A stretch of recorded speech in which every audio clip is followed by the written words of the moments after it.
What is your opinion of NBC's decision to strip Leno at 10 o'clock? Right now it's looking like a very bad call. If Jay had done a twice-a-week show, Monday and Friday, it might have been better. There is a precedent for a talk variety show at 10 o'clock on a weeknight. Jack Parr did it in the 1960s on a Friday night, ran 3 years, would have run longer had Parr himself said, I'm done. Dick Cavett did 3 nights a week for ABC in the summer of 1970-71. It did not work. It was a spring-summer show. I think this was a huge roll of dice by NBC. It was more of a cost-cutting move, as well as a move to keep Jay Leno in the field without having him go over someplace else where he could hurt Conan or hurt David Letterman or whatever. The problem that I see with the Jay Leno show is severalfold. One, the show is not live. It's not spontaneous. Second, Jay is basically doing the Tonight Show at 10 o'clock. That doesn't work.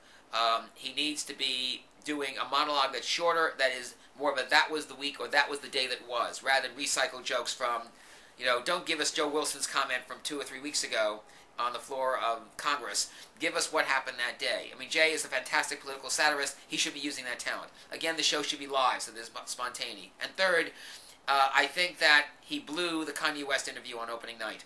When he had Kanye West right off the situation with the MTV Video Music Awards, he had 18 million viewers watching, and he forgot to ask the big question.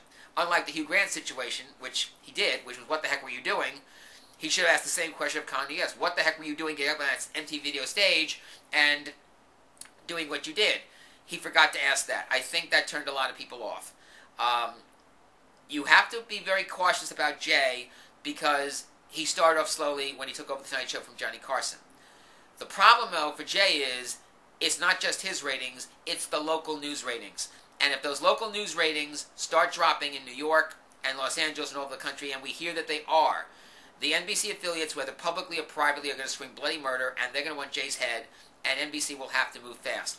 But one way it is already hurting NBC is the dramas that would have been on at 10 o'clock. Law & Order Special Victims Unit, which was on Tuesday at 10, is suffering now Wednesday nights at 9 o'clock. Law & Order, which was a 10 o'clock show, now suffering Friday nights at 8 o'clock in what is his 20th season. It is now the longest running show along with Gunsmoke in the drama category.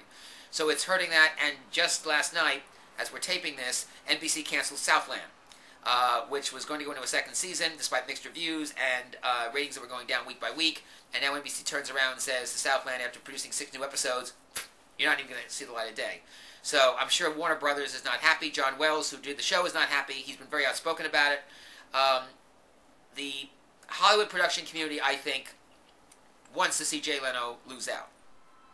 Charlene, I think that from here on in, it's going to depend on those local news ratings. If those local news ratings and the Tonight Show ratings keep going down, the NBC stations will scream and scream and scream, and they will want Jay's head. It's a darned if you do, darned if you don't situation for NBC. They are a basket case right now. Ratings for their new shows are not particularly doing well. I mentioned what's going on with Law & Order Special Victims Unit and Law & Order. I think that if things continue, if Jay stays on, a lot of the Hollywood producers will start looking at cable as the place to put their 10 p.m. dramas and sitcoms on. If Jay doesn't stay on, NBC will have to scramble to put new shows on. The sense you get is that right now, unless something catastrophic happens with those local news ratings and with Conan, that NBC will probably give Jay until next March or May to make it. And then they will make the judgment call. I really think the problem is not as much Jay as it is the fact this is a 5-night-a-week show. If this was a 2-night-a-week show, I think they could get away with it. But it's 5 nights, and yes, it's fresh programming, but if the format stays the way it is, and Jay doesn't go live, and Jay doesn't get topical, and he doesn't make the changes to make the show more of a primetime talk variety hour as opposed to just doing the Tonight Show at 10 p.m., then I think that Jay's doomed. And, maybe they're trying to create a daily show, but even the daily show runs at 11. Mm-hmm. Right. And by the way, one of the things we're finding this year is there's going to be more competition at 11 o'clock and 11:30. Black Entertainment Television just launched The Monique Show.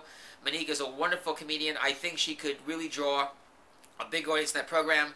And then coming up in November, we have George Lopez doing a 11 o'clock show 4 nights a week on TBS.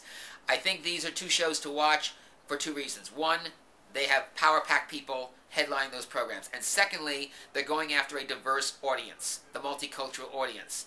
And if these things hit, it will impact Conan, it will impact Letterman, it will impact Colin Ferguson and Jimmy Fallon, in that it will take away a diversity audience that is growing. One of the things we have to keep in mind is 35% of the people in this country are people of color.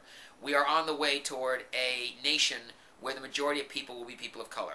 And the television industry has to deal with it now rather than later. And if you see more shows like George Lopez and Monique, which are going after a multicultural audience, which can attract top stars that have unique takes on the late night format, and also run a half hour earlier than Conan and Letterman and Jimmy Kimmel, I think these shows have a chance to draw a big audience, and that will be big problems for the established late night people.